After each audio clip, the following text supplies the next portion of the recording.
আমি বসে বসে চিন্তা করছিলাম, আমি তো এই দেশে 17 বছর থাকতে পারিনি, তাহলে এই দেশে আমার দেখা সম্ভব হয়নি, কিন্তু আপনারা তো ছিলেন।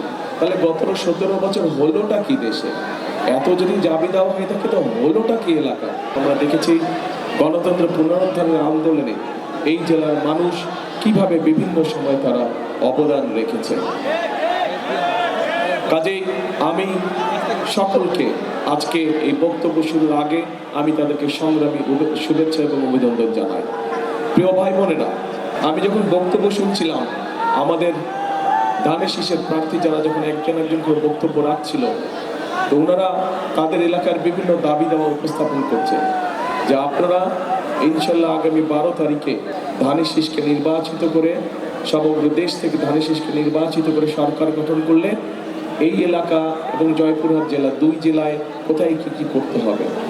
আমি বসে বসে চিন্তা করছিলাম, আমি তো এই দেশে 17 বছর থাকতে পারিনি, তাহলে এই দেশে আমার দেখা সম্ভব হয়নি, কিন্তু আপনারা তো ছিলেন। তাহলে গত 17 বছর হলোটা কি দেশে? এত যদি জাবি দেওয়া হয়ে থাকে তো হলোটা কি এলাকা? কিছু হয় নাই। কেন কিছু হয়নি? কেন কিছু হয়নি? কারণ এই যে আপনারা যে 12 তারিখে ভোট দিবেন, ভোট দিয়ে আপনারা আপনাদের প্রতিনিধিকে নির্বাচিত করবেন, যেই প্রতিনিধির মাধ্যমে আপনারা আপনাদের এলাকার সমস্যাগুলো সমাধান করবেন।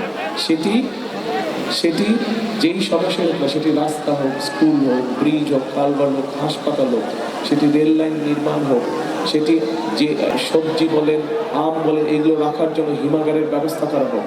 অর্থাৎ যারা এলাকার মানুষের দলমত নির্বিশেষে সব মানুষের বিভিন্ন সমস্যাগুলো দেখবে। তাই তো এরকম মানুষই তো আপনারা চান, তাই না? যারা এলাকা দেখভাল করবে। সেই জন্যই আমরা দেখে শুনে বুঝে আমরা জয়পুরহাট থেকে 2 জন এবং নওগাঁ থেকে আমাদের দলের 6 জনকে আমরা নির্বাচিত করেছি।